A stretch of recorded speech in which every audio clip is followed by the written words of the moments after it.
નમસ્કાર મિત્રો, હું અંબાલાલ પટેલ મારી પોતાની ચેનલ અંબાલાલ પટેલ ઓફિશિયલની અંદર તમારું સ્વાગત છે। મિત્રો, આગામી 24 કલાક ગુજરાત સહિત 17 રાજ્યો માટે અત્યંત મહત્ત્વના અને ચિંતાજનક સાબિત થઈ શકે છે, કારણ કે હવામાન વિભાગે ભારે વરસાદ અને વીજળીના કડાકા ભડાકા સાથે મિની વાવાઝોડા જેવી પરિસ્થિતિને લઈને મોટી આગાહી છે। છેલ્લા કેટલાક દિવસોથી ઉત્તર ભારતના અનેક વિસ્તારોમાં હવામાનમાં અચાનક મોટા ફેરફારો જોવા મળી રહ્યા છે અને રાજસ્થાનમાં આવેલા ધૂળના ભયાનક તોફાનના દ્રશ્યો સમગ્ર દેશ માટે ચેતવણી સમાન બન્યા છે। તમે વિડીયોમાં જોઈ શકો છો કે કેવી રીતે ધૂળની વિશાળ દિવાલ જેવી ડમરી આગળ વધી રહી છે અને થોડી જ મિનિટોમાં આખું વાતાવરણ અંધકારમય બની જાય છે। દિવસના સમયે પણ રાત્રિ જેવો માહોલ સર્જાઈ ગયો હતો। હવે હવામાન નિષ્ણાતોનું માનવું છે કે આ જ સિસ્ટમ ધીમે ધીમે ગુજરાત તરફ આગળ વધી રહી છે, જેના કારણે રાજ્યના અનેક જિલ્લાઓમાં ભારે અસર જોવા મળી શકે છે।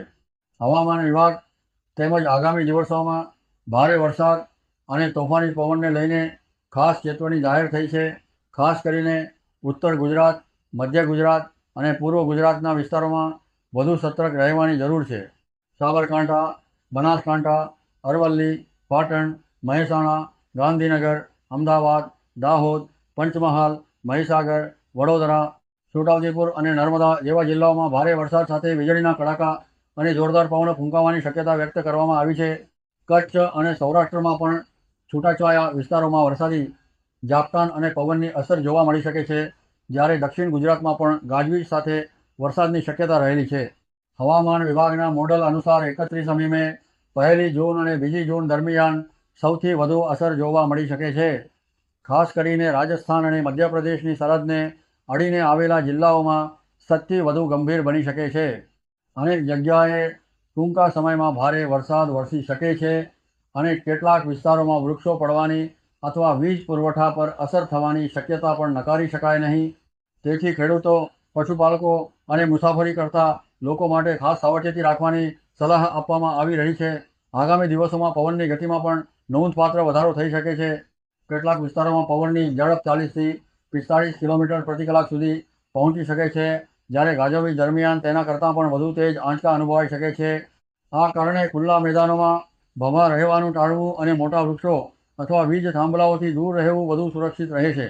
હવે વાત કરીએ ચોમાસાની સ્થિતિની, તો અરબી સમુદ્ર અને બંગાળની ખાડીમાં અનુકૂળ પરિસ્થિતિઓ સર્જાઈ રહી છે। થોડા દિવસો પહેલાં વેસ્ટર્ન ડિસ્ટર્બન્સના કારણે ચોમાસાની ગતિમાં થોડો અવરોધ સર્જાયો હતો, પરંતુ હવે તેની અસર ધીમે ધીમે ઓછી થઈ રહી છે। હવામાન નિષ્ણાતોના જણાવ્યા મુજબ ચોમાસું ખૂબ જ ઝડપથી આગળ વધવાની તૈયારીમાં છે। કેરળમાં ચોમાસાનું સત્તાવાર આગમન ખૂબ જ ટૂંક સમયમાં થઈ શકે છે અને ત્યારબાદ ગોવા તથા મહારાષ્ટ્ર તરફ તેની ગતિ વધુ ઝડપી બને છે। ગુજરાતમાં પણ પ્રી મોન્સૂન એક્ટિવિટી હવે જોર પકડી રહી છે। અનેક વિસ્તારોમાં વાદળછાયું વાતાવરણ, છૂટાછવાયા વરસાદ અને ગાજવીજની ઘટનાઓ વધવા લાગી છે। 12મી જૂનની આસપાસ રાજ્યના અનેક વિસ્તારોમાં વાવણીલાયક સારો વરસાદ પડવાની શક્યતા વ્યક્ત કરવામાં આવી રહી છે। ખાસ કરીને દક્ષિણ ગુજરાતમાં વરસાદની સારી શરૂઆત થઈ શકે છે। ત્યારબાદ 14મી જૂનની આસપાસ દક્ષિણ ગુજરાતમાં ચોમાસાની સત્તાવાર એન્ટ્રી થવાની શક્યતા છે। પછી ધીમે ધીમે સૌરાષ્ટ્ર, મધ્ય ગુજરાત, ઉત્તર ગુજરાત અને કચ્છ તરફ ચોમાસું આગળ વધશે। હવામાનના લાંબા ગાળાના અંદાજ મુજબ જૂન મહિના દરમિયાન ગુજરાતના મોટા ભાગના વિસ્તારોમાં સામાન્યથી સારો વરસાદ નોંધાઈ શકે છે। ખેડૂતો માટે આ સમાચાર રાહત આપનારા બની શકે છે, કારણ કે સમયસર વરસાદ ખેતી માટે ખૂબ જ મહત્વપૂર્ણ સાબિત થાય છે। જોકે આગામી 3થી 4 દિવસ દરમિયાન તોફાની પવન અને ગાજવીજની સ્થિતિને ધ્યાનમાં રાખીને ખાસ સાવચેત રહેવાની જરૂર છે। હવામાનમાં અચાનક ફેરફાર થઈ શકે છે અને કેટલાક વિસ્તારોમાં ભારે વરસાદ તો કેટલાક વિસ્તારોમાં માત્ર પવન અને વાદળછાયું વાતાવરણ જોવા મળી શકે છે। તેથી હવામાન સંબંધિત દરેક અપડેટ પર સતત નજર રાખવી ખૂબ જરૂરી છે। આગામી દિવસોમાં આ સિસ્ટમ કેટલી મજબૂત બને છે અને ગુજરાતના કયા કયા વિસ્તારોમાં સૌથી વધુ અસર કરે છે, તેના પર સમગ્ર રાજ્યની નજર રહેશે।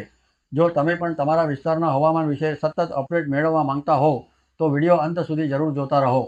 વિડીયો ગમ્યો હોય તો લાઈક કરો, મિત્રો અને પરિવારજનો સાથે શેર કરો અને આવી જ હવામાનની ઝડપી, વિશ્વસનીય અને સચોટ માહિતી માટે ચેનલને સબસ્ક્રાઈબ કરવાનું ભૂલતા નહીં।